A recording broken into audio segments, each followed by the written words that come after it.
ये कहानी है आकाश और कविता की, जो बचपन से ही एक दूजे के सबसे करीबी मित्र थे, पर जीवन की कठोर राहों ने उन्हें अलग करने की भरपूर कोशिश की।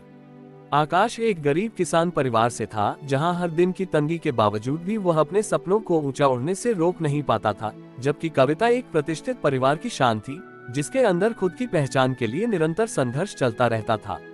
बचपन में नन्हे मुन्नों की हंसी, खेलकूद और अनगिनत मीठी यादें दोनों के दिलों में आत्मसात थीं, पर जैसे जैसे वे बड़े हुए, समाज और परिवार के दबाव ने उनके बीच की दूरी बढ़ा दी।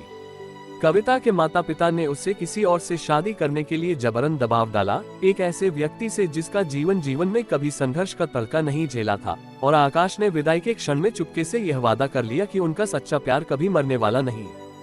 समय के साथ आकाश ने मुश्किलों का सामना करते हुए आत्मनिर्भर बनने का संकल्प लिया, लेकिन हर सफलता के साथ उसकी आंखों में उन खोई हुई हंसी की तलाश गहरी हो गई, जो कभी कविता के साथ मुस्कुराती थी। दूसरी ओर कविता की शादी की राह पर चल पड़े रास्ते में उसने अनेकों दर्द सहे, अकेलेपन की स्याही में अपने दिन बिताए और हमेशा एक खालीपन महसूस किया, जो केवल आकाश की याद को संजोए रखता था। कई सालों के संघर्ष और दर्द के बाद जब जीवन ने एक अपरिहार्य मोड़ पर दोनों की राहें फिर से जोड़ने का फैसला किया, तब वे एक बिजनेस सेमिनार में अचानक मिले। उन भरे हुए दिलों में छुपे पुराने जख्म नए सिरे से खुलने लगे, लेकिन अब घाव भर चुके थे। उस मुलाकात में उन्होंने महसूस किया कि विफलताओं और अनगिनत आंसुओं के बीच भी सच्चा प्यार एक ऐसी किरण है जो अंधेरे को दूर कर सकती है। उन्होंने न केवल अपने अतीत के दुखों को साझा किया, बल्कि एक दूसरे की ताकत बनकर दिखाया कि कसक भरे कल के बाद भी एक सुनहरा आज हो सकता है।